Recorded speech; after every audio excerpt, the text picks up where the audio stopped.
Qornim katta, semirib ketyapman. Ozish yo'li bormi? Bor opajon. Zo'r yo'li bor uy sharoitida. Beukol, bedorilarsiz. O'zingizni o'zingiz qorningizni jirlarini eritasiz. Lavroviy list hamma juda ham yaxshi biladi. Bu bargda deydi.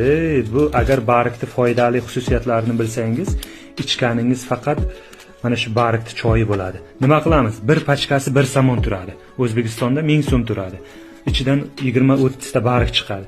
Mana shuni 1 litr suvga solib qaynating. 10 minut, 15 minut qaynatsangiz, ko'k choyga o'xshagan bir yaxshi damlama hosil bo'ladi. Ana shu choyda 3 mahal choyda o'rniga ichib yuring damlamani.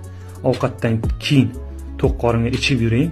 Xudo xohlasa bir haftada menga rahmat aytasiz. Baraka topkur. Siz xo'p deb shuni damlamasini iching, qorni katta akalarini. İchish oldidan bir taroziga o'zingizni tortib oling, keyin bir haftadan keyin yana bir o'zingizni o'lchating. Mana shu lavr bargini damlamasi sizni qorningizdagi jirlarni eritadi inshaalloh. Prova qiling. Video yoqqan bo'lsa bitta like bosib, podpiskani bosib qo'ying. G'ulomjon kanaliga obuna bo'lib qo'ying. Foydali videolar doim siz telefoningizda tayyor, hozir turadi. Tojikiston va pesh.